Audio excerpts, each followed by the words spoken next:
Lovely, lovely to be with you, Jaya. Yeah, Saima. We have known each other for more than 10 years, and you call me Amma and I call you Kanna, which means in Tamil, dear one.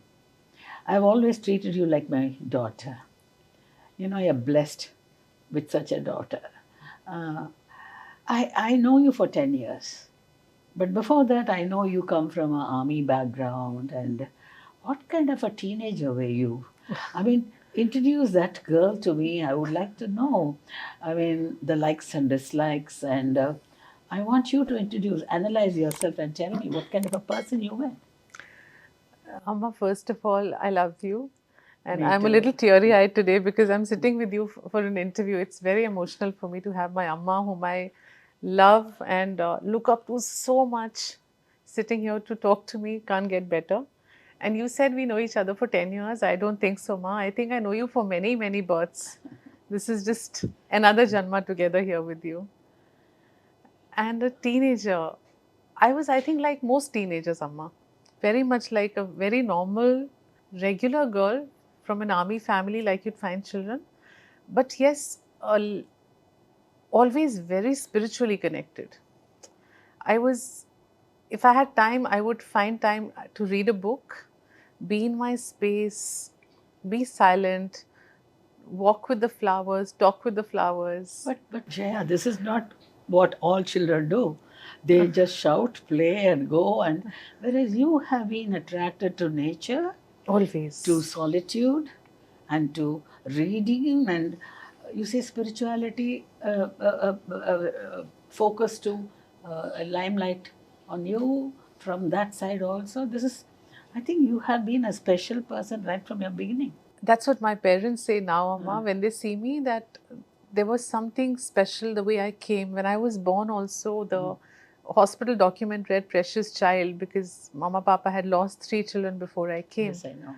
And Babaji, Kamli Wale Baba, thanks to whom I'm here today, who's no other than our Baba for me, um, he never went out anywhere, Amma, in his, I mean, he's known to have never stepped out.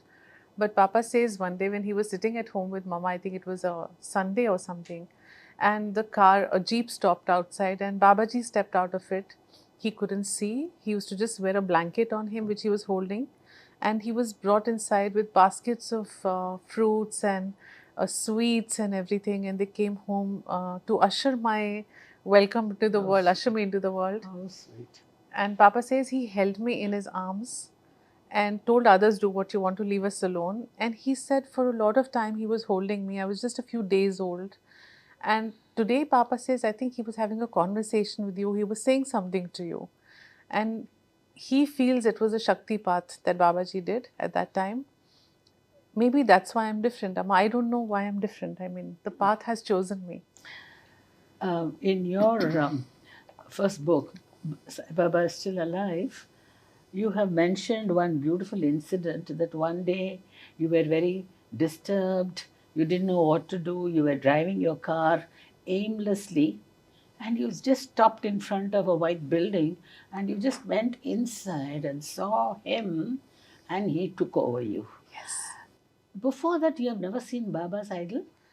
We had a small picture, which I've written in the book also. My younger sister Neha, she used to go from her college to Lodi Road Mandir. So once when Mama wasn't well, she had brought some udi home, I remember, and a small picture and placed it in the shrine. So on those difficult days when I would be worshipping, praying, I remember looking at that small picture and telling the person in the picture, the Babaji in the picture, whom I didn't know really. No, I did not know. I knew he was Baba. And I had told him that you look very kind, you have kind eyes, and look at that smile on your lips, and I'm crying here. Even you're not listening. Nobody is listening. So I was talking to him without really knowing him. That you're talking to him. Yeah. And then I was just pulled, Amma.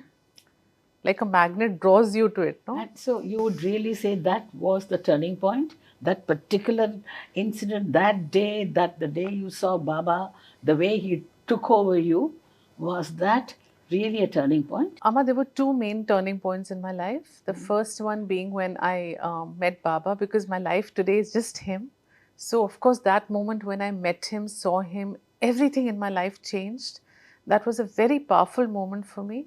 A moment that I think in Cosmos, it was written that this is where I'll be reborn to a new life with him. So that, yes, was a very special moment. The second time in my life when I felt this huge shift inside me was Rishi's incident. When he got healed, um, people who've read my book will know that he does not have the organ for speech in his throat, the voice box as we call it. The vocal cords were damaged, and doctors had written that he will never speak. And I was not aware. So for me, there were two things that happened that day. First, I, like most other days, I just prayed for him. He started speaking, so it was very normal. I had been taught, it was ingrained, and Baba had guided me that you pray, people will heal. So I did that, he healed. But when the doctors started calling me and they said, Madam, this is impossible, what did you do? And I said, why is it impossible? I prayed, he's fine. And they said, haven't you read his discharge summary? And I said, no, I haven't. Then please pick it up. He doesn't have the organ for speech. It's medically impossible. You mean to say the That, vocal cords were missing? yes, yes, the voice box box was removed because it was a complete damage. His upper body, his brain, he was brain dead for a long time This before is he truly a recovered. miracle. So Did he you doesn't realize have it's a it. miracle? Amma, that is the moment I changed. I went into shock more than surprise. It hit me hard, really hard.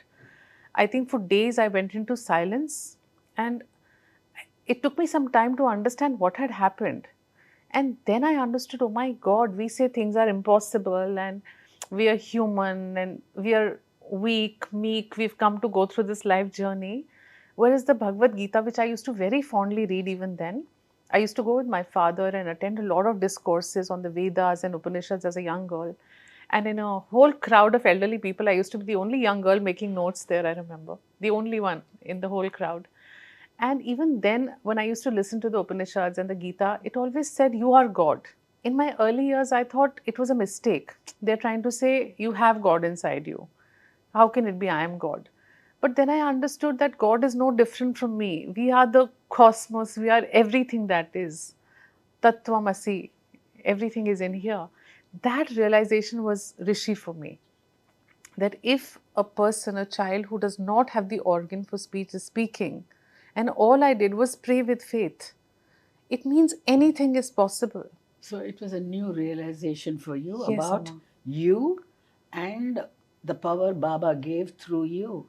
The power that everyone has, Amma. You I mean to thought if say I can do it, all of us can? absolutely, we are born healers. We are born very pure, Amma. It is the external conditioning of this life that makes us feel over a period. We keep giving up that inherent power, that innocence that we are born with, and it gets, sorry, but tainted over a period, Probably fades away. fades away. And there is so much of conditioning, and we make ourselves limited from an It's like a unlimited plant, space. Jaya. If we ignore, no water it withers. Whereas Yes, if you water and manure and take care, it grows so grows. beautifully. And that's what you're meaning by saying that everybody has got this kind of a healing power in them. Everybody has got God within. Simple. If I put it very simply, we have God within. When I say God is inside me, God is not one dot here inside. God is in every cell of my existence, my being. God is in the energy around me, my aura. He's omnipresent. He's omnipresent, and God is that cosmos. So, which means we are all one, Noma. This and that. The individual consciousness is actually one with the cosmic consciousness. We see it separately. But when you realize it is one, then you're all powerful, right? Your favorite book, God, my best friend. Noma, 108 Pearls of Baba Yes, Sai, that you 108 have translated pearls. so Yes, beautifully in yes. Tamil. Baba says the same, no? The drop, till it is a drop, it is separate from the ocean.